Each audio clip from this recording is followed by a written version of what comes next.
सुनो जरा कि ये बात 2022 के साल की है कि जब ऑस्ट्रेलिया की टीम पाकिस्तान में खेलने के लिए आई हुई थी और कराची टेस्ट हो रहा था।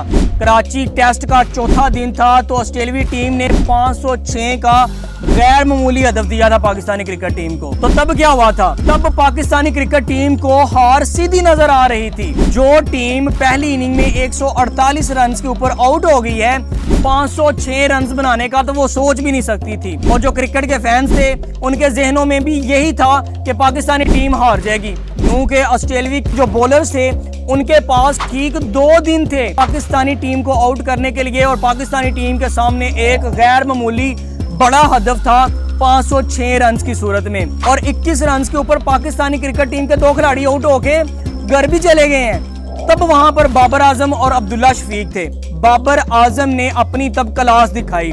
ऑस्ट्रेलियाई जो क्रिकेटर्स हैं उनका ये कहना है, जो अमेज़न प्राइम के ऊपर एक डॉक्यूमेंट्री शाया होती है दी टेस्ट के नाम से, वहां पर ऑस्ट्रेलियाई क्रिकेटर्स का ये कहना है कि उस दिन हमने बाबर आजम को हर तरीके से आउट करने की कोशिश की, लेकिन बाबर आजम अपनी क्लास दिखा रहे थे। ऑस्ट्रेलियाई क्रिकेटर्स हैं नेथन लाइन ऑफ स्पिनर, वो कहते हैं कि बाबर आजम टॉप 5 जो बल्लेबाज हैं पूरी दुनिया में उनमें से एक है। इसके अलावा जो मार्नस लबुशेन हैं वो उस डॉक्यूमेंट्री में पता है क्या कहते हैं? उस डॉक्यूमेंट्री में वो कहते हैं कि बाबर आजम उस दिन अपनी क्लास दिखा रहे थे।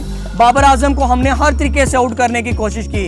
इससे आगे बढ़े फिर जनाब जो लेग स्पिनर है ऑस्ट्रेलियाई क्रिकेटर मिचेल स्वेप्सन है, वो ये कहता है कि हमने बाबर आजम को round the wicket, yorker, in swing, out swing सब कुछ करवाने की कोशिश की, लेकिन बाबर आजम अपनी क्लास दिखा रहे थे। और ये वो दौर है, ये मैं जो बात कर रहा हूँ ये उस दौर की बात कर रहा हूँ कि जब बाबर आजम क्रीज पर मौजूद होते थे और अपनी परफॉर्मेंस के तसलसल के बायस तमाम जो क्रिकेट के फैंस हैं वो बाबर आजम से ये तवक्को रखते थे कि बाबर आजम जब तक क्रीज पर मौजूद हैं पाकिस्तानी क्रिकेट टीम का हार का जो इम्कान है वो बड़ा ही कम है।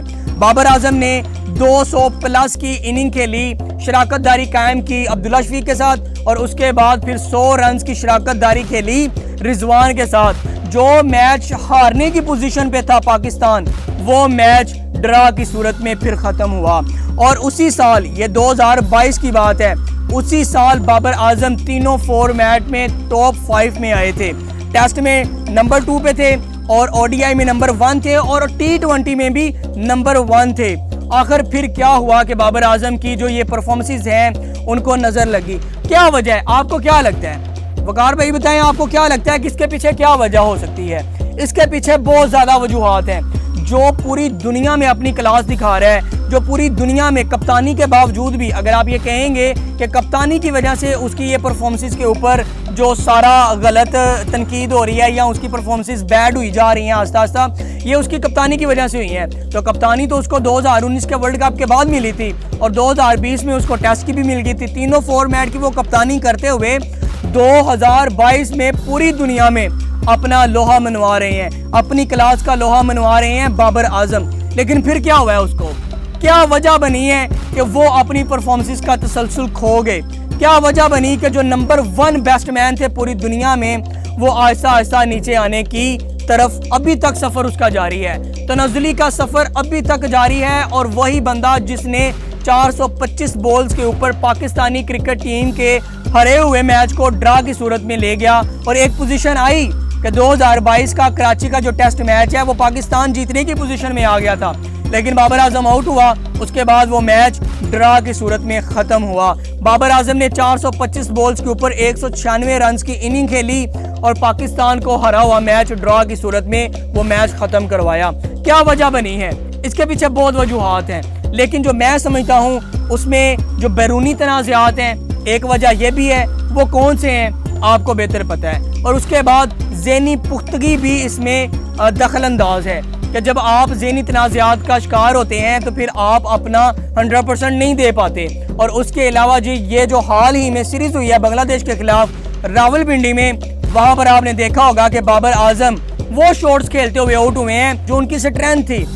दुनिया में जितने भी अजीम बल्लेबाज हैं, तमाम अजीम खिलाड़ियों को अंदर आती हुई बॉल ने दुश्वारी का सामना करवाया है, लेकिन इस बार बाबर आजम यूं लग रहा था कि बाबर आजम ने उसके ऊपर काम नहीं किया। पहली वजह मैंने आपको बताई कि बैरूनी तनाज़ात, दूसरी ज़हनी पुख्तगी और अब ये तीसरी वजह सुन लें, और वो ये है कि बाबर आजम जो शॉट्स की सिलेक्शन है वो ठीक नहीं है, या तकनीकी जो खराबी है वो पैदा हुई पड़ी है। आपको क्या लगता है ना, आप मुझे बताएं ना, आपको क्या लगता है। लेकिन बाबर आजम का ये अरूज का दौर था, उसके बाद तनज़ली का दौर जब शुरू हुआ है वो कैसे शुरू हुआ है, अब मैं आपको वो बताता हूँ।